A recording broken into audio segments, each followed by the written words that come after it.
Masih kemana? Sok. Tong deket aja. Baik, Assalamualaikum warahmatullahi wabarakatuh.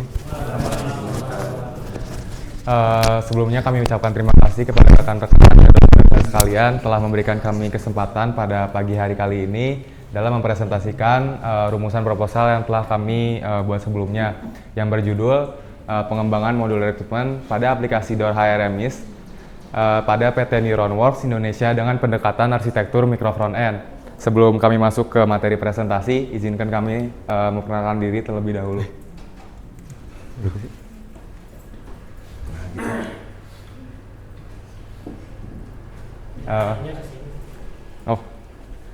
Baik, yang pertama ada saya sendiri, Prima Haji Akbar dengan 3 digit NIM akhir 025. Saya Farhan Maulana dengan 3 digit NIM akhir 044.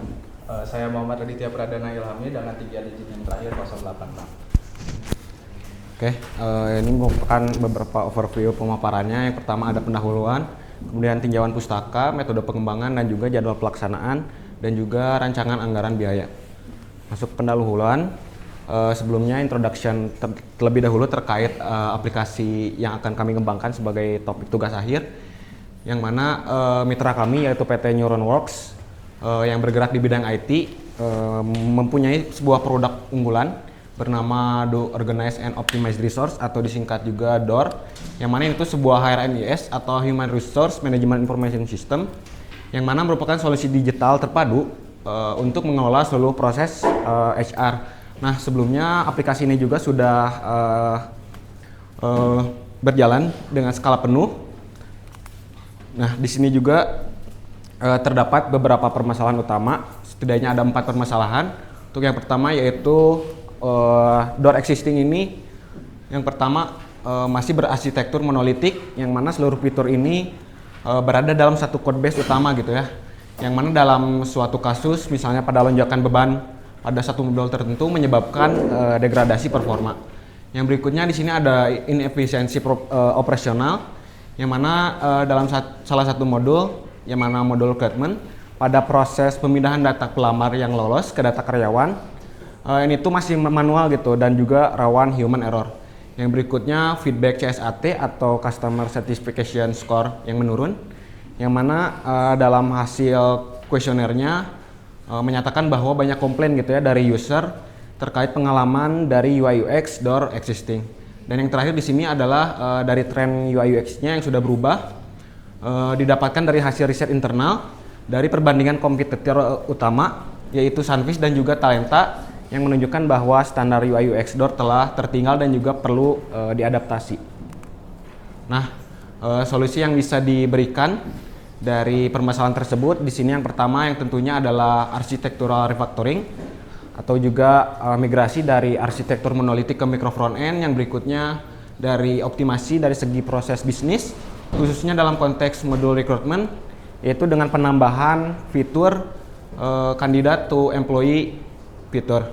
Yang berikutnya di sini terkait permasalahan UI UX tadi, yaitu berupa shared component library untuk urgensi dari konsistensi dari antarmuka dengan pendekatan komponen based development.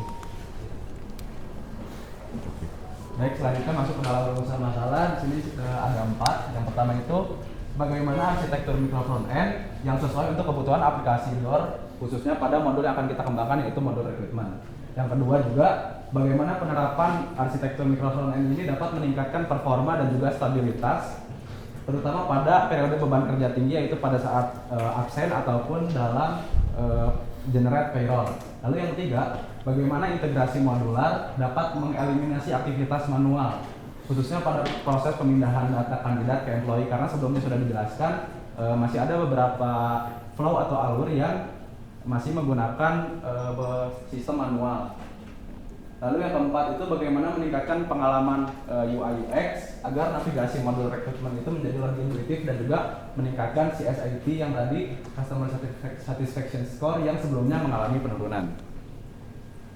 Selanjutnya masuk dalam tujuan. Yang pertama itu membangun modul rekrutmen sebagai layanan yang terpisah dari arsitektur monolitik utama, yang menjamin ketersediaan sistem meskipun sistem lainnya sedang down. Jadi modul rekrutmen ini tetap bisa dipakai walaupun sistem yang lain sedang down. Yang kedua, mengimplementasikan fitur konversi data otomatis untuk mempercepat alur kerja administrasi HR. Lalu yang ketiga, membangun UI UX atau antarmuka pengguna yang konsisten, responsif dan juga terpusat. Lalu selanjutnya di sini ada manfaat. Yang pertama itu memberikan pengalaman penggunaan aplikasi yang lebih cepat dan juga bebas gangguan terutama pada jam-jam sibuk. Lalu yang kedua, mempermudah tim IT untuk kedepannya melakukan maintenance ataupun pengembangan fitur-fitur baru di masa depan karena basis sistem kodenya itu yang sudah lebih kecil atau modular. Oke, yang berikutnya di sini terdapat pemangku kepentingan produk akhir dari aplikasi atau sistem ini. Yang pertama tentunya Divisi Human Capital Management di PT Neuronworks sebagai pengguna utama. Kemudian juga yang selanjutnya ada tim developer atau tim IT dari PT Neuronworks Indonesia sebagai pengelola teknis. Dan yang terakhir adalah pelamar atau kandidat sebagai pengguna eksternal yang akan berinteraksi langsung dengan sistem. Nah, yang berikutnya di sini dalam konteks tugas akhir kami terdapat dua dukungan data utama. Yang pertama ada data primer, yang mana data ini diperoleh secara langsung gitu ya dari sumber aslinya melalui penyebaran kuesioner, yang mana responden utamanya adalah dari divisi Human Capital Management PT Neuronworks Indonesia. Dan yang berikutnya adalah data sekunder, yang mana ini tuh diperoleh dari studi dokumentasi internal perusahaan berupa dokumen BRD atau Business Requirement Document dari modul requirement. Lalu selanjutnya ada ruang lingkup, yaitu pengembangan modul rekrutmen pada DOR HRMIS menggunakan pendekatan arsitektur mikro front-end. Lalu juga yang kedua, sistem yang dibangun mencakup fitur-fitur esensial untuk mendukung alur proses rekrutmen seperti kelola lowongan, lalu kelola pelamar, dan juga akan ada portal pelamar. Lalu yang ketiga, perancangan antarmuka UI UX yang disusun berdasarkan prinsip usability dan konsistensi visual modern, berfokus pada pembentukan desain sistem berupa paket bersama atau shared package yang membuat desain token, komponen antarmuka yang dapat digunakan ulang juga dibutuhkan di sini. Lalu selanjutnya di sini ada batasan. Titik berat tugas akhir ini adalah rekayasa perangkat lunak pada sisi front end untuk mengimplementasikan arsitektur micro front end, sedangkan sisi back end itu sebatas penyesuaian yang diperlukan untuk mendukung fungsionalitas dari aplikasi ini sendiri. Lalu yang kedua, tugas akhir ini tidak mencakup perbaikan atau modifikasi pada modul-modul yang lain di luar modul recruitment seperti modul payroll dan juga seperti modul attendance itu tidak diperbaiki atau modifikasi, kecuali sebatas memastikan bahwa modul rekrutmen ini bisa berjalan secara terisolasi tanpa berkaitan langsung dengan modul-modul lain. Lalu yang ketiga, data yang digunakan juga adalah data yang disesuaikan atau data simulasi agar sesuai dengan karakteristik data real di PT Neuronworks Indonesia. Baik, selanjutnya ada bagian tinjauan pustaka yang telah kami rumuskan. Yang pertama ada teknologi dan tools apa saja yang akan kami gunakan. Kurang lebih di sini terdapat beberapa framework atau kerangka kerja dari bahasa JavaScript nantinya, yaitu pada sisi frontend ada Vue.js dan juga pada sisi backend ada Nest.js. Namun di sini ada salah satu tools yang menjadi sorotan dan juga perannya sangat penting untuk membangun aplikasi dengan pendekatan arsitektur micro front end, yaitu ada modul federation yang berfungsi sebagai jembatan komunikasi antar layanan yang nantinya dipecah di sisi front end. Selanjutnya ada karya ilmiah sebelumnya yang sejenis dengan mengimplementasikan pendekatan arsitektur micro front end ini yang totalnya ada 3 karya ilmiahnya, yang pada akhirnya kami simpulkan dari setiap karya ilmiah memiliki garis besar hasil evaluasi atau nilai evaluasi yang sama. Yang pertama ada efisiensi di resource atau sumber daya yang digunakan oleh perusahaan tersebut. Lalu yang kedua ada pengoptimalan pengalaman pengembangan di sisi developer. Dan yang ketiga adalah kecepatan atau performa dari aplikasi tersebut. Lanjut ke bab 3, yaitu metode pengembangan yang akan kami gunakan. Di sini terdapat ilustrasi dari metode pengembangan perangkat lunak yang kami gunakan, yaitu Agile Scrum.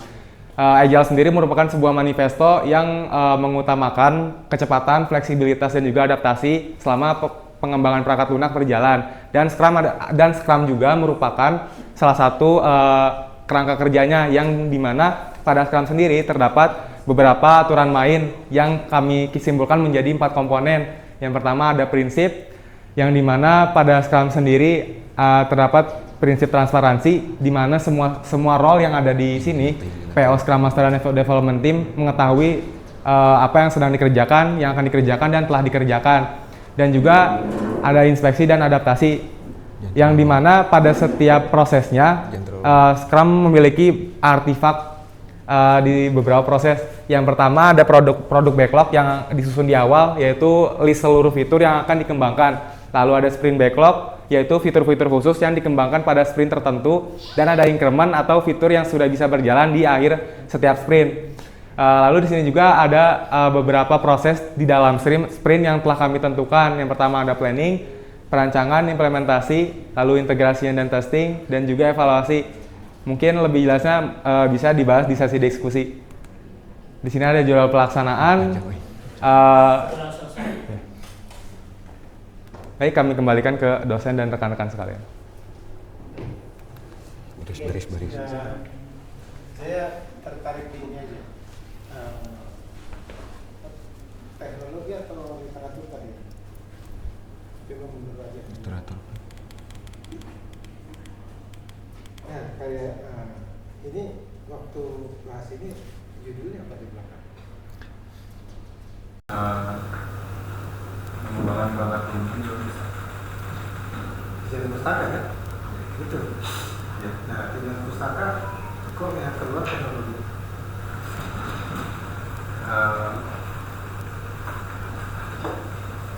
Jadi di pinjaman pustaka sendiri itu Pak sebenarnya ada 2 karya ilmiah yang terkait sejenis sebelumnya sama dasar teori yang emang mungkin memang salah ini Pak, salah penulisan aja. Bukan, kan ada 2 kata tadi. Ada nggak? Itu aja tak ada. Yang 2 Yang literatur tadi. Ini ada 2 kan? Coba ini apa ini? Pertama nomor 2. Sebenarnya karya ilmiah terkait sebelumnya yang emang sejenis itu menggunakan arsitektur Tadi sadar nggak? Dari 1 lompat ke 3 kan? Iya. Ya kenapa 2 sembunyikan? Oh enggak, emang mau dicepetin aja Pak. Waktu Mau dicepatin? Saya pengen tahu aja ini apa ini? Nomor 2. jadi Kontribusinya.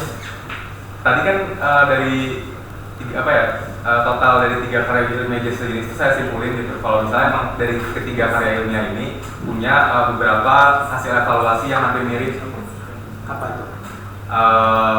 Efisiensi resource atau sumber dayanya, dan terus ada optimalisasi di sisi pengalaman developer. Terus terakhir itu ada kecepatan atau performa aplikasinya. Nah, sekarang coba sebenarnya kalau di awal KDM itu mau apa sih sebenarnya? Kalau dikaitkan dengan Jadi sebenarnya PT Niromo sendiri di produknya di Door HRMIS itu ingin migrasi modernisasi arsitekturnya dari monolitik ke microservice, micro frontend. Tapi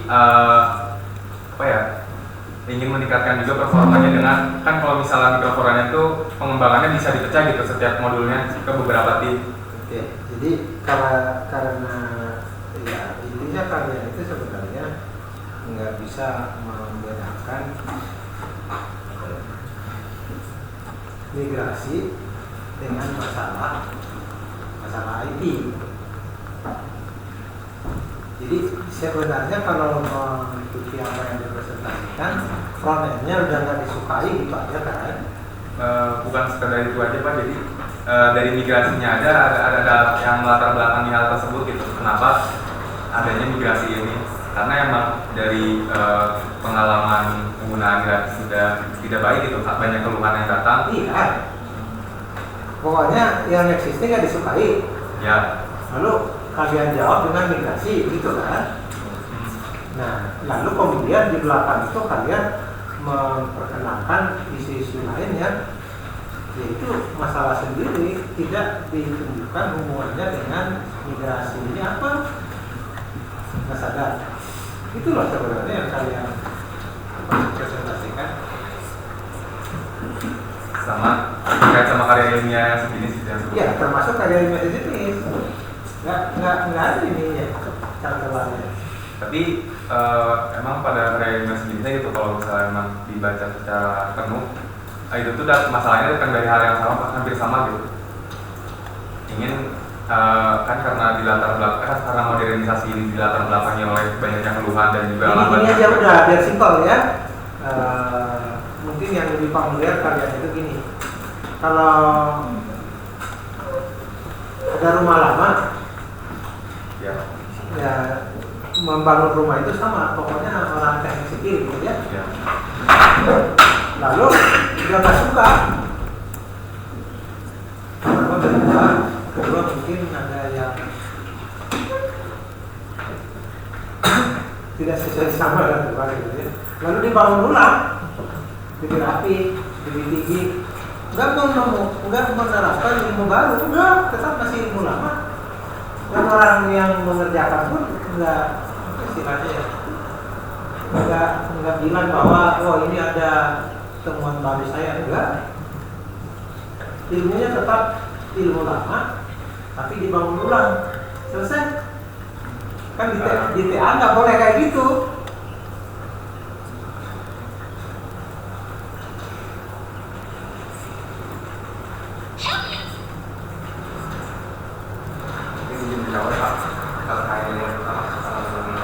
Ilmu baru yang diterapkan kan migrasi ini tentunya koordinasi itu Pak, ada arsitektur instrukturnya.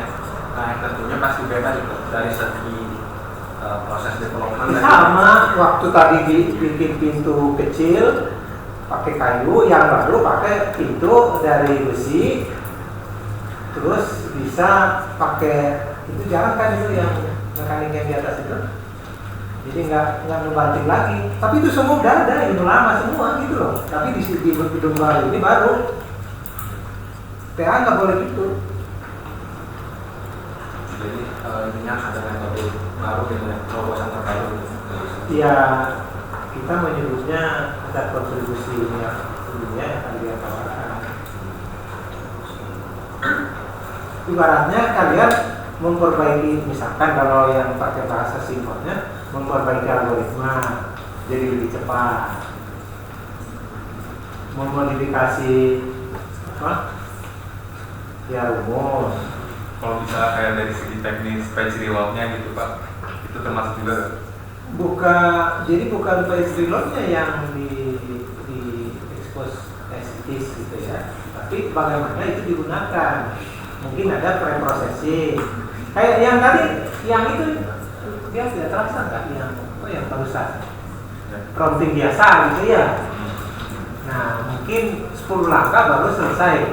Nah ini kasih bantuan 2 langkah jadi selesai. Dia bantu promptingnya jadi lebih cepat. Nah, itu kontribusinya di situ.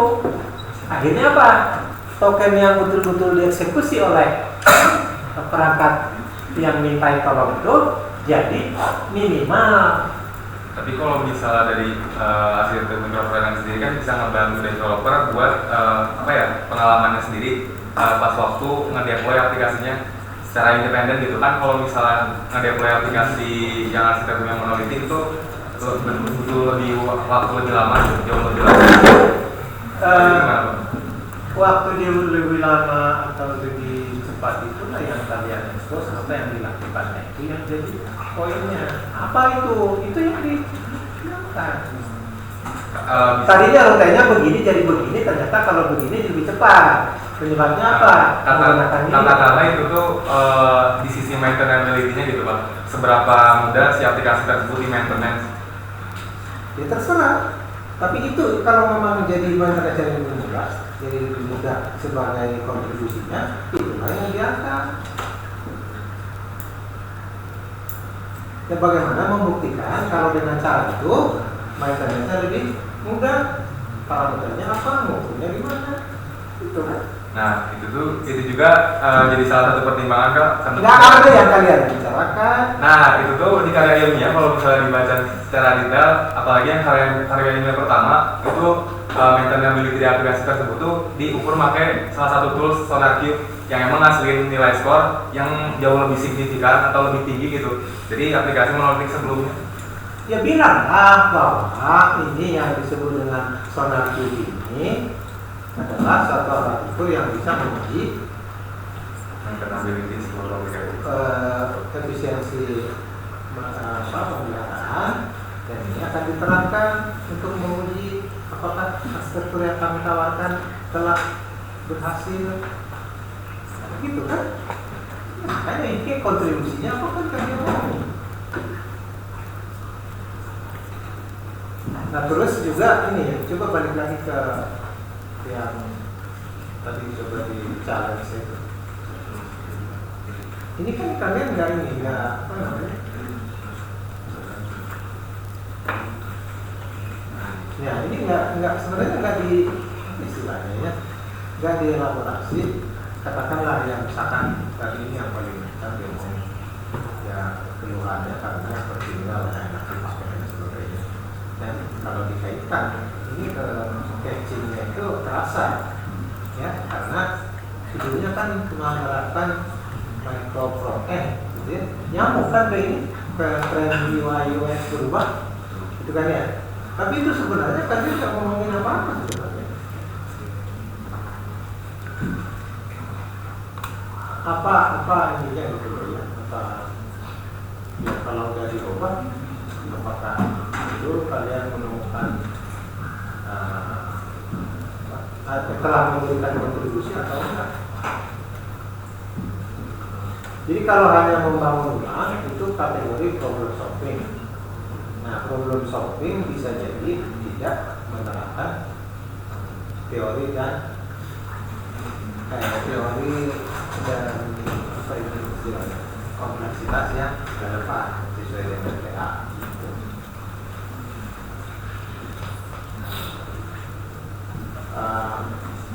Itu yang paling terasa itu bisa dikatakan tidak itu ya judul yang mengandung implementasi microcontent dengan challenge yang terakhir. Tapi kalau balik lagi ke challenge-nya, kalau yang tadi efisiensi operasional ini apa ya? Enggak ya udah pasti kalau namanya komputerisasi itu ya hanya masalah problem solving. Itu sama dengan pemborong dapat kerjaan lagi. Ilmunya kan gak nambah, itu juga. Itu loh.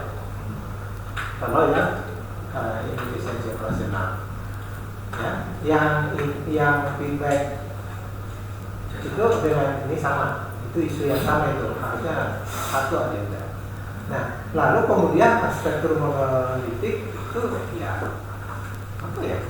Ya punya ini masing-masing loh, plus minus, ya kan? Kalau monolitik gimana, kemudian non monolitik gimana? Ini subjektif.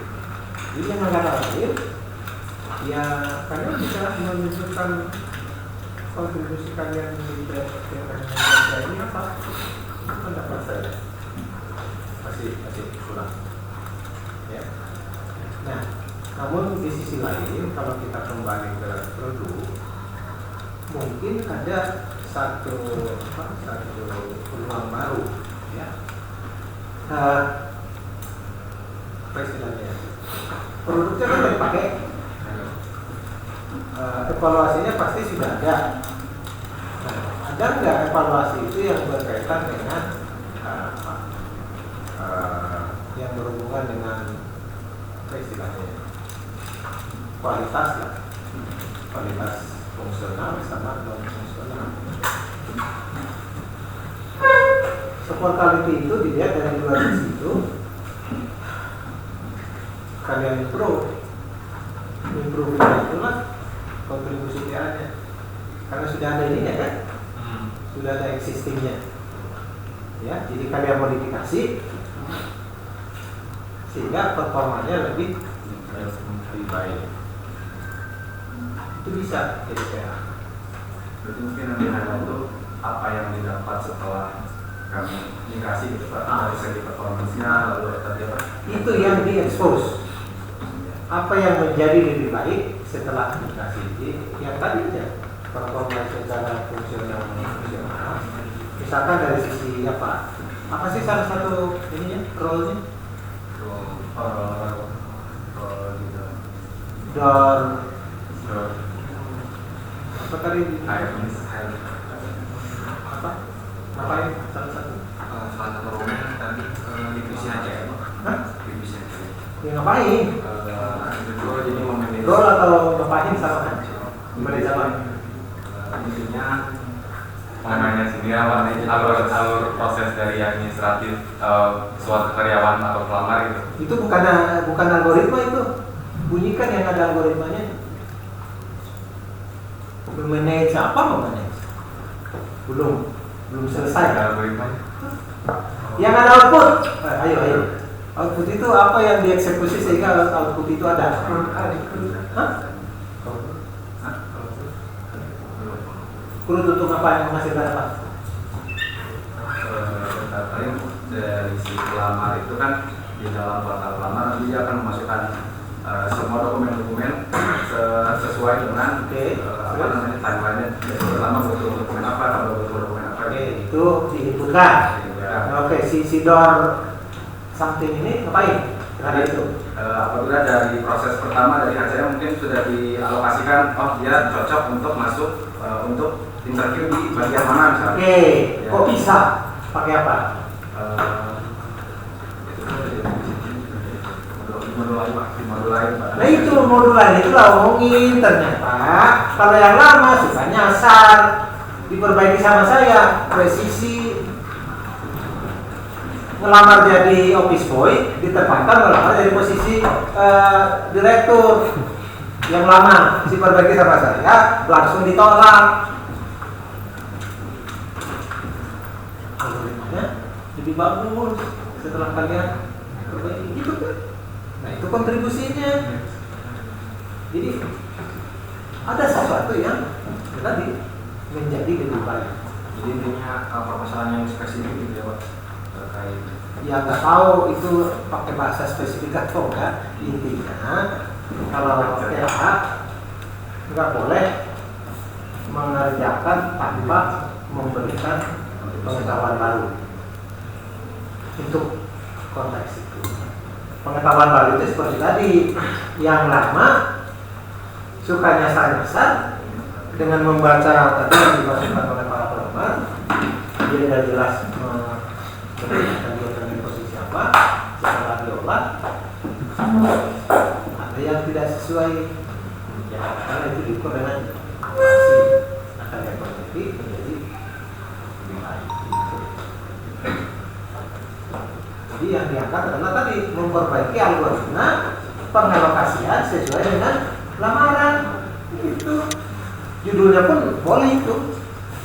Yang micro front end nggak usah.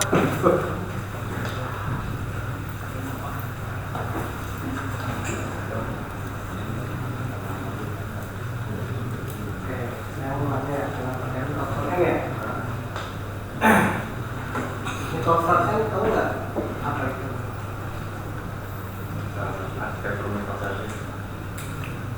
Wah, Tapi di frontend itu diberikan layanan.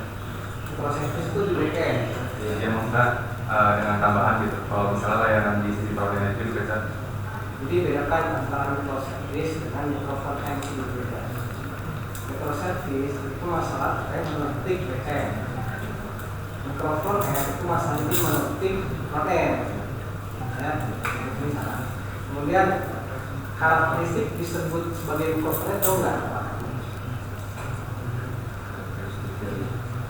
Pertama, Anda membangun lebih dari satu modul nggak? Nanti kalian mengembangkannya gimana? Ada 2 modul nggak? Ada. Oke, memenuhi. Kedua, di deployment tentu saya ada super apps-nya nggak? Ada Konsepnya ada. Oke, itu memenuhi. Konsepnya yang megang siapa? Kalian. Jadi, nah di sini yang challenge arsitektur monolitik menurut saya didefinisikan, ditentukan monolitnya ke arah mana. Kalau monolitik ke arah backend, salah satu solusinya adalah microservice atau modular, itu bisa yang modular backend. Tapi kalau ini masih lanjut nih, masih ke monolitik kemana? Monolitik, keduanya monolitik. Nah, menurut saya kalau kalian mau menggunakan mikrofon yang maka arsitektur kecilnya harus monolitik front-end. Nah, sekarang saya tanya, tadi kalian mengangkat microservice, benar ya? Aplikasi sebelumnya seperti apa sih? Sebelumnya tuh kurang lebih apa ya? Jadi punya framework itulah framework sendiri dari PT-nya. Kurang lebih frameworknya tuh mirip kayak Laravel, jadi benar-benar monolitik dari sisi frontend dan juga backend. Oke, kenapa pengen bisa berdiri front-end? Ya apa sih? Dari sisi development tentunya lebih gampang gitu ya Pak. Terus juga Gampang itu definisi yang subjektif. Anda harus mendalami literatur terkait front-end, ya. Alasannya kenapa? Itu lebih mudah seperti ini sih Pak. Satu tim kecil bisa mengerjakan satu modul tertentu untuk bagian front-end saja atau bagian back-end saja, karena yang kita gunakan kan micro front-end itu otomatis sudah micro service juga gitu. Jadi bisa dibagi ke tim kecil yang Enggak, micro front-end bukan sama dengan microservice. ya maksudnya yang kita gunakan. Ada nggak API gateway itu? Ya itu untuk back-end, Front-end. untuk front-end ada. Itu berinteraksinya nanti akan dengan remote NPJS gitu Pak, ada suatu kode khusus. Ya cara interaksi sama seperti API back-end, tapi ini untuk sisi front-end gitu. Mungkin ada atau cuma langsung ke API biasa? Ada. Itu Beda tadi loh. salah Ya, satunya. beda loh. API gateway dengan API gateway beda. Tapi emang bukan kayak gitu ya. Beda. API gateway itu semua request dihandle oleh itu. Nanti si gateway inilah yang nanti akan masuk ke service mana. Itu API gateway. Kalau kamu masih masuk ke service yang itu bukan API gateway. Itu API gateway. Jadi Itu kan salah satunya library-nya namanya module generation. ya bukan masalah modulnya, pemahamannya. Ya. Oke, kalau dari sisi pengukuran, apa yang akan kalian ukur? Karena bicara masalah performa. Nah terkait metode itu masih kami diskusikan dulu Pak. Misalnya dari tadi yang disebutkan di beberapa area ilmiah, ada dari segi efisiensi, performa, dan juga Maintainability. Kalau ini, kalau menggunakan microphone ini, ya, microphone itu ukur dari sisi performa. Ya. Bidang deploy-nya, terus terintegrasi pada runtime, disebutnya shell atau itu super apps. Nah, pengukurannya nggak hanya satu. Kalau kalian mengukur dari sisi UI saja, misalnya kurang tepat, nggak lengkap. Karena kelebihan dari sisi micro apps itu satu dari deployment, itu dari core, dan independen kan. Terus terintegrasi pula ada orang yang aplikasi nggak, itu juga masuk. Hanya bisa masuk ke kemudian di CI/CD-nya, bisa mengukur tuh CI/CD-nya masuknya di mana, bandingkan dengan yang meneliti bisa. Atau yang tadi terkait maintenance-nya, juga di paket itu sangat view. Jadi nggak ada satu saya kalau masukkan satu, kalau mau melakukan ya. Kemudian harus ada dua aplikasi. Jadi saya ada satu aplikasi. yang menjadi tujuannya itu memang satu aplikasi gitu Pak. Cuma Nah ini masalah disebut micro apps kalau kalian develop lebih dari satu aplikasi. Kalau satu aplikasi ya monolith itu dari. Jadi kalau kalian pengen masuk ke sini, ya minta aja ke PT. yang mana Monolithnya bisa satu modul seperti yang ringan. Biar memenuhi syarat. Karena kalau micro apps itu yang strategi ya. Misalkan ini aplikasi apa tadi?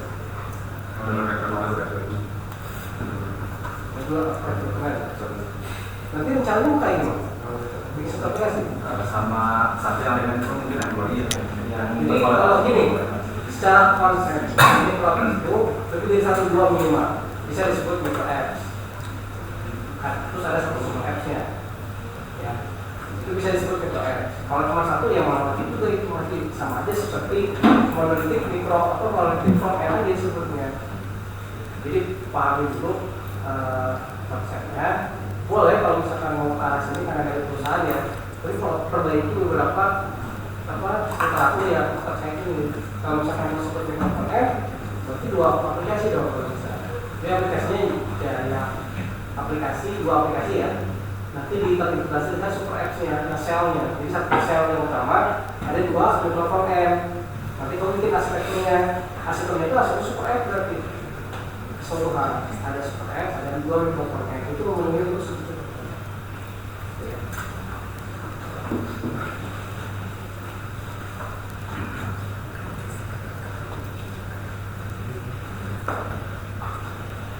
Ya? Enggak ada saya. Mungkin kami cukupkan presentasi kami di kesempatan kali ini. Mohon maaf jika ada kekurangan kata dan kesalahan. Kami tutup. Wassalamualaikum warahmatullahi wabarakatuh.